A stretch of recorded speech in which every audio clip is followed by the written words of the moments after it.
กันอยู่ที่งานแบบค่อนข้างจะ Once upon a โอ้ time ยค่อนข้างจะแบบมีความเป็นแบบ นั่งอย่างนี้เหรอคะเราก็นั่งขอนั่งเป็นค่ะนั่งนี่อ๋อในพอมาเช้าเราจะนั่งเล่านิทานกันใช่ค่ะ กำลังพูดถึงนานมาแล้ว เรามีความแฟนตาซีมากแล้วก็วันนี้เราแต่งเป็นอะไรไม่รู้เป็นวานิต้า อะไรสักอย่าง ใช่ทุกคนต้องเหมือนอะไรคะวันนี้จริงๆเรารู้สึกว่าเราแต่งแล้วเราคล้ายๆอนิเมะตัวละครเรื่องหนึงเหมือนกันแต่ยังไม่เคยดูนะแต่ว่าเคยเห็นผ่านๆนะที่ สาว เขา ท้องผ้ากับหนูคอส ที่เขาแบบว่าคอสเพลย์อะไรทุกอย่างไม่ใช่เคยดูเรื่องนี้กันคะยังเหมือนกันเหรอโอเคนั่นก็เหมือนกัน ชิคุตาหรือเปล่านะ ชื่อว่าชื่อชิโกตันปะคะไม่รู้คนนี้ยังไม่รู้แต่เรารู้สึกว่ามันเหมือนแล้วกันนะ คล้ายๆค่ะ เอ๊ะหรือจะเป็นอะไรก็ได้นี่คนไทยเป็นอะไรก็ได้เพราะว่าเราเป็นอิสระอะไรก็ไม่รู้ขอบคุณมากนะคะ พูดแบบไปเรื่อย พูดไปเรื่อยมากนะเดี๋ยวเราก็ได้พักผ่อนนะขอบคุณทุกคนมากที่ช่วยกันเชียร์นะคะรู้สึกเสียงดังมากๆวันนี้ถึงแม้ว่าจะเช้านะคะเก่งกันมากๆนะคะ ตื่นหรือยังคะ ตื่นยังคะ เราตื่นยัง ตื่นแล้วทุกคนตื่นกันหรือยังคะยังเหรอเอาไงดีนะเราทำเอาเพลงไหนมาฝากเขาให้เขาตื่นให้เขารู้สึกตื่น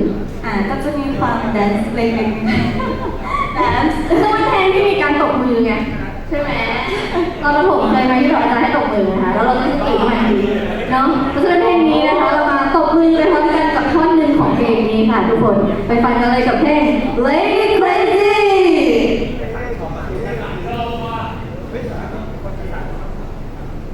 Lady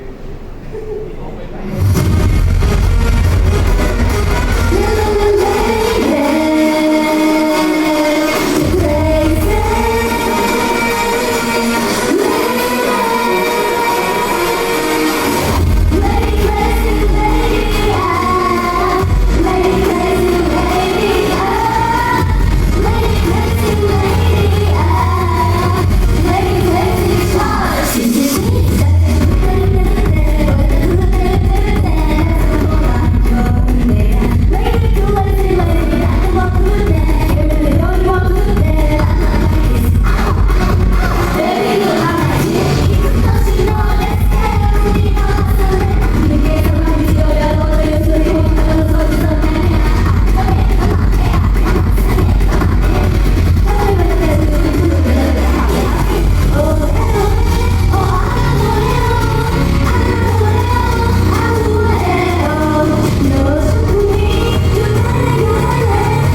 มากๆเลยนะคะทุกคนนะคะนี่วันสะพานทำของเราวันนี้สนุกมากๆอีกแล้วนะแต่ยังไม่จบแค่นี้เพราะเดี๋ยวเราจะมีกิจกรรมเชกิด้วยใช่ไหมคะ วันนี้เราเช็คกี่เวลาบ่าย2:20นะคะ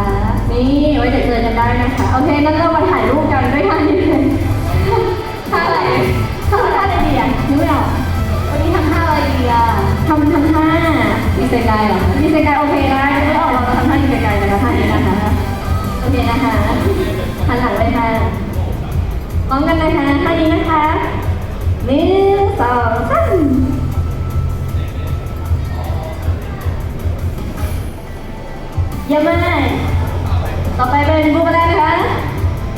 1 2 3นี่จริงๆแอบเห็นแฟนชาวไต้หวันนะคะ